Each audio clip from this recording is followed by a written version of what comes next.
Guys, आज हम पढ़ेंगे आयुर्वेद इतिहास।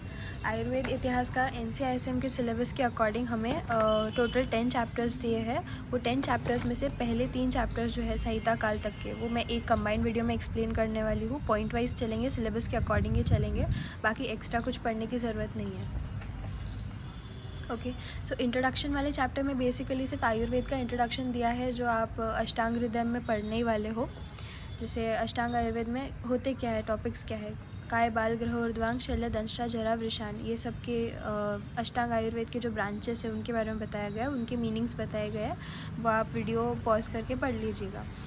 ओके, उसके बाद में बृहत्त्रयी और लघुत्रयी क्या होता है, ये एक इम्पॉर्टेंट MCQ का क्वेश्चन है। बृहत्त्रयी मतलब जो 3 बड़ी बुक्स है जिनको फॉलो करते हैं, त्रयी मतलब 3, बृहत मतलब बड़ी, लघु मतलब छोटी। तो जो 3 बुक्स का सेट है, जो बड़ी बुक्स का सेट है जो सब फॉलो करते हैं, वो है चरक संहिता, वाग्भट संहिता और सुश्रुत संहिता। और जो लघुत्रयी है मतलब जो छोटी बुक्स है जिनको फॉलो करते हैं, वो है माधव निदान, शारंगधर संहिता और भाव प्रकाश। उसके बाद में ये सब बेसिक्स ही है कि 3 दोष होते हैं, 7 धातु होते हैं, 3 मल होते हैं, स्रोतस क्या है, अग्नि क्या है, ये सब आप क्रिया में, अष्टांग में सब पढ़ने ही वाले हो। पंच तन्मंत्र क्या है, पंच ज्ञानेंद्रिय क्या है, पंच कर्मेंद्रिय क्या है, उभयेंद्रिय, मन को उभयेंद्रिय बोलते हैं। उसके बाद में आयुर्वेद की निरुक्ति वगैरह बताई गई है। आयुष वेद आयुर्वेद, ये वाली करनी है, आयुष वेद आयुर्वेद। उसके बाद में हिताहितम सुखम दुखम आयुस्तस्य हिताहितम मानम च तत्र यत्रोक्तम आयुर्वेद स उच्यते। 4 टाइप की आयु बताई गई है, हितायु, अहितायु, सुखायु और दुखायु। ये आप क्रिया और अष्टांग में पढ़ने ही वाले हो, तो इसमें मैं सेपरेटली एक्सप्लेन नहीं करूँगी। आयु की पर्याय क्या है, शरीर, इंद्रिय, सत्व, आत्मा, संयोग, धारी, जीवितम, नित्यग, अनुबंधश्च पर्याय आयु उच्यते। धारी, जीवित, नित्यग और अनुबंध, ये सिनोनिम्स है इसके। उसके बाद में हेल्थ को कैसे डिफाइन करते हैं, ये तीनों श्लोक्स इंपॉर्टेंट है, ये तीनों श्लोक्स आपको लर्न होने चाहिए और इनके मीनिंग आने चाहिए। यही अष्टांग में, क्रिया में, हर जगह यही श्लोक्स आते हैं और पेपर फिल करने के लिए भी आप यही श्लोक्स यूज़ कर सकते हो, कोई भी सब्जेक्ट हो।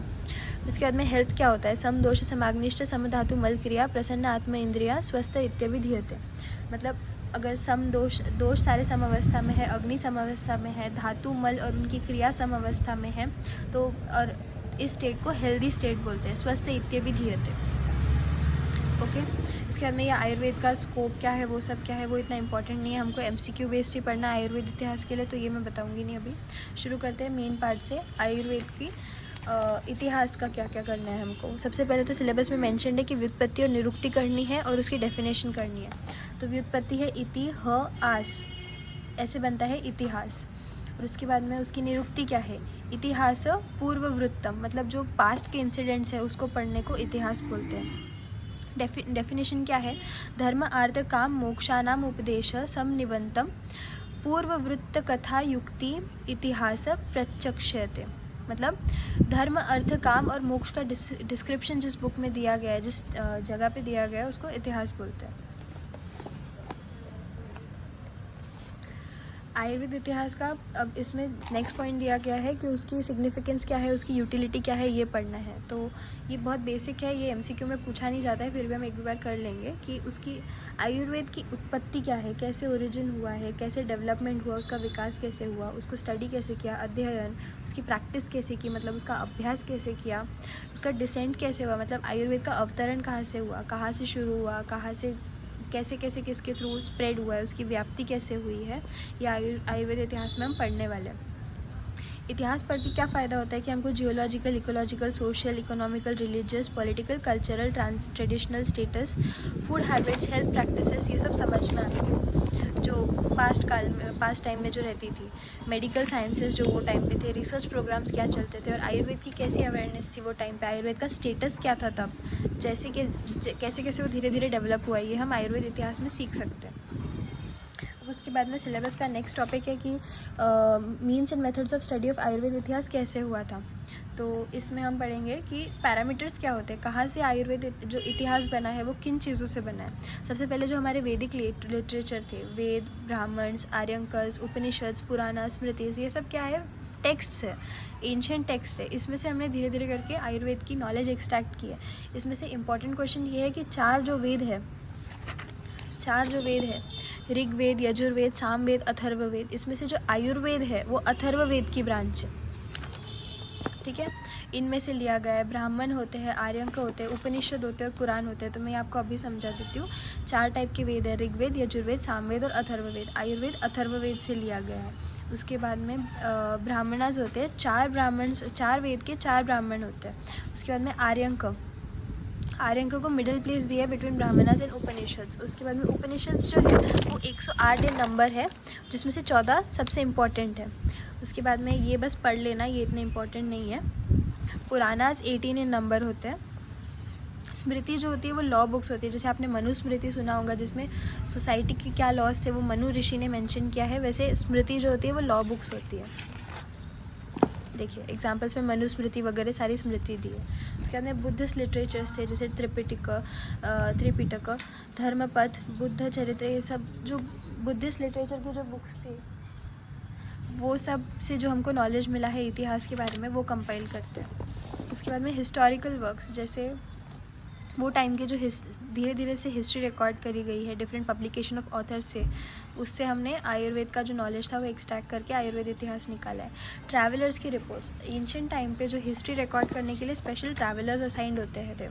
हर किंग ने अपने ट्रैवलर्स या हर जो जिसको भी जैसे बना था वो ट्रैवल करते करते अपने रिकॉर्ड्स बनाते थे। तो उसमें इंडिया में जो ट्रैवलर्स आए थे उन्होंने आयुर्वेद के बारे में मेंशन किया है, उससे हमने आयुर्वेद का एक्सट्रैक्ट किया इतिहास।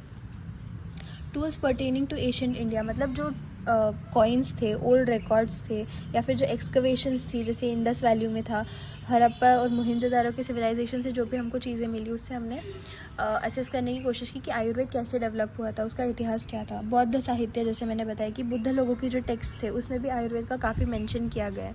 उसके बाद में कैलकुलेशंस, ज्योतिष शास्त्र और खगोल शास्त्र। ज्योतिष शास्त्र मतलब एस्ट्रोलॉजी और खगोल शास्त्र मतलब जियोग्राफी। इससे भी जो हमको नॉलेज मिला है वो हमने कंपाइल किया है। मेडिकल साइंसेस से, इनकम्प्लीट संहिता से भी, कंप्लीट संहिता और कंप्लीट टेक्स्ट से तो निकाला ही है, इनकम्प्लीट टेक्स्ट से भी लिया है।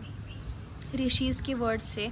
और Alexander the king of Greek ने इंडिया में एक बहुत फेमस अटैक किया था जो हम हिस्ट्री में पढ़ते हैं, उसमें भी आयुर्वेद के बहुत सारे मेंशंस किए गए जहाँ से हमने इन्फॉर्मेशन निकाली थी। उसके बाद में ये एमसीक्यू में आने वाले क्वेश्चंस हैं, जैसे ये ट्रैवलर्स थे, इन्होंने कौन सी बुक लिखी है और इनका कहाँ से, किस बुक से हमने क्या लिया है वो मेंशन्ड होता है। फहीन करके एक ऑथर है। उसके बाद में युआंग चांग का पाश्चात्य संसार, ये इंपॉर्टेंट है, ये एमसीक्यू के क्वेश्चंस हैं। इत्सिंग है, विक्रमशिला विद्यालय में इनका टेक्स्ट जो थे वो अवेलेबल थे। लामा तारानाथ, कांग्यार और तारंग्यार, इन्होंने ये 2 बुक्स लिखी थी जिनसे हम आयुर्वेद के बारे में पता करते हैं। अल बेरूनी ने तारीख के हिंदू लिखा था। हेरोडोटस है, मेगस्थीनी ने मेगस्थीनी इंडिका लिखा था। ये भी एमसीक्यू में आने वाले क्वेश्चन है, जितना हाईलाइटेड है वो सब तो एटलीस्ट आना चाहिए। उसके बाद में ये अलेक्जेंडर ने अटैक किया था उसमें का क्या है, इसमें से इतने क्वेश्चंस वैसे आते नहीं हैं। अब नेक्स्ट जो टॉपिक है हमारा कि वो काल विभाग कैसे हुआ था। Time period relevant for the study of Ayurveda इतिहास। काल को कैसे डिवाइड किया था, अब इनको 4 स्टेजेस में डिवाइड किया था। वैदिक, संहिता, संग्रह काल और आधुनिक काल। वैसे तो वो 500 BC, 2700 BC, 600 BC और 1600 BC है, बट हम उसको याद रखने के लिए 525, 16 करेंगे। 525, 16, 500, 2500, 600, 1600। पहले 2 BC है, बाकी दोनों AD है। तो इन दोनों को जो ज्वाइन करेंगे ये है हमारा वैदिक काल, ये जो है ये है संहिता काल, और ये जो है वो है संग्रह काल। और 1600 के बाद का जो काल है वो है आधुनिक काल। 5, 25, 6, 1600, ये एमसीक्यू का क्वेश्चन होता है। वेद काल जो है जिसमें सारे वेद लिखे गए थे वो है 500 to 2700 BC, पर हम उसको 2500 कंसिडर कर रहे हैं याद रखने के लिए इजीली। संहिता काल मतलब जिसमें सारी संहिता लिखी गई है, हमारी बृहत्त्रयी, चरक, सुश्रुत और वाग्भट, और लघुत्रयी की जो भी संहिता थी वो जो लिखी गई है वो सारी संहिता कब लिखी गई है, संहिता काल में लिखी गई है। वो कब से कब तक है, 2700 से 600 तक के। संग्रह काल में सारे संग्रह लिखे गए हैं या उनका जो वर्क्स था उसको कंपाइल किया गया है। Compilation of the works and commentaries of the classical text and development of Rasashastra was done. संग्रह काल में हुआ था। रसशास्त्र का डेवलपमेंट कब हुआ था, संग्रह काल में हुआ था। उसके बाद में आधुनिक काल मतलब मॉडर्न एज, जो अभी हम रीसेंट का जो पढ़ते हैं, CCIM, NCISM, CCRAS, और उसके बाद में जो अभी के रीसेंट ऑथर्स ने क्या लिखा है वो सब हम आधुनिक काल में पढ़ते हैं। तो इसकी ट्रिक क्या है, 525, 600, 1600, 500 BC, 2500 BC, 600 BC AD और 1600 AD। ये 25 हमने लर्न करने के लिए लिया है, वैसे वो एक्चुअल में 2700 है। ओके, वैदिक काल पहला वाला, संहिता काल, संग्रह काल और 1600 के बाद से आधुनिक काल। सो ये हमारा काल का जो विभाजन था वो हमने कर लिया है। उसके बाद में आयुर्वेद का अवतरण पढ़ेंगे। सेकेंड चैप्टर शुरू हो गया हमारा आयुर्वेद ऑफ अवतरण, आयुर्वेद का अवतरण। तो संहिता काल में आयुर्वेद कैसे डेवलप हुआ, धीरे धीरे सारी संहिता कैसे लिखी गई है, वो हम संहिता काल वाले चैप्टर में पढ़ेंगे। सबसे पहले ये कॉमन सीक्वेंस है, ये आपको हर 3 ट्रेडिशन पढ़ेंगे हम, वो तीनों ट्रेडिशन के लिए ये सीक्वेंस तो स्टार्टिंग का कॉमन ही है। ब्रह्मा से दक्ष, प्रजापति, प्रजापति से अश्विन और अश्विन से इंद्र। इसका हम अष्टांग में श्लोक भी पढ़ते हैं, जो है ब्रह्मा स्मृत्वा आयुषो वेदम प्रजापतिम अजिग्रहत सौ अश्विनो तो सहस्त्राक्षम। फिर आगे ते अत्रिपुत्रादिकान मुनि ते अग्निवेशादिकान से तु पृथक तंत्राणी ते नीरे। अष्टांग का श्लोक है ये। ओके तो ये एक कॉमन सीक्वेंस है। अगर आपको ये याद नहीं होता है तो आप BDAI करके भी उसको याद कर सकते हो। ओके उसके बाद में ये भारद्वाज ऋषि से गया, आचार्य वाग्भट तक गया, ये हम आगे देखेंगे। संहिता काल कब से कब तक है? 500 BC से 1500 BC से 5th सेंचुरी तक के। ओके ये काल को आयुर्वेद का गोल्डन पीरियड बोला गया क्योंकि इस टाइम पे संहिता का बहुत सारा डेवलपमेंट हुआ गया था। 3 जो हमने मेन बृहत्त्रयी की संहिता पढ़ी है वो कौन सी है? चरक संहिता, सुश्रुत संहिता और ये वाग्भट संहिता पढ़ी थी। पर काश्यप संहिता भी एक संहिता है, वो भी इम्पॉर्टेंट है। तो जो चरक संहिता है वो काया चिकित्सा प्रधान है। काया चिकित्सा मतलब जनरल मेडिसिन जो होती है उसकी स्टडी को काया चिकित्सा बोलते हैं। तो चरक संहिता कौन सी है? काया चिकित्सा प्रधान है। सुश्रुत संहिता जो है वो शल्य चिकित्सा प्रधान है। सुश्रुत को फादर ऑफ सर्जरी भी बोला जाता है। तो उनकी जो संहिता है वो स्पेशली किसके बारे में है? सर्जरी के बारे में, मतलब शल्य चिकित्सा के बारे में। काश्यप संहिता जो है वो पीडियाट्रिक्स मतलब बाल रोग जो है, कोमल भृत्य जिसको बोलते हैं, उससे डील करता है काश्यप संहिता। ओके उसके बाद में आयुर्वेद का गोल्डन पीरियड था संहिता काल। इसके बाद में आत्रेय संप्रदाय ने, हमने पढ़ा है यहाँ पे देखो कि चरक संहिता काया चिकित्सा से डील करती है। चरक संहिता लिखे किस संप्रदाय के थ्रू गई है? आत्रेय संप्रदाय के थ्रू, तो वो काया चिकित्सा से डील करती है। धन्वंतरी थे सुश्रुत के टीचर, तो उन्हें सुश्रुत संहिता किसकी स्पेशल है? सर्जरी की है। तो धन्वंतरी संप्रदाय जो है उसमें कौन सा होगा? शल्य चिकित्सा। और काश्यप संप्रदाय में काश्यप संहिता लिखी गई थी, तो वो किस में स्पेशलाइज्ड होगा? कोमल भृत्य या बाल चिकित्सा में। ठीक है ये सारी जो संहिता लिखी गई होती है ये सूत्र में लिखी गई होती है, मतलब पोएटिक फॉर्म में लिखी गई होती है या भाष्य में लिखी गई होती है, मतलब प्रोज फॉर्म में या पैराग्राफ फॉर्म में लिखी गई होती है।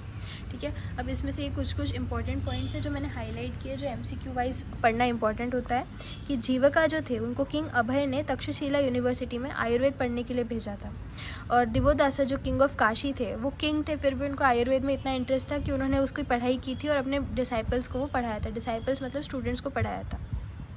ओके अब हम सबसे पहले पढ़ेंगे आत्रेय संप्रदाय। आत्रेय संप्रदाय हमने पढ़ा है कि चरक संहिता लिखी गई है इसमें, और ये कौन सा प्रधान होगा? फिर काया चिकित्सा प्रधान होगा।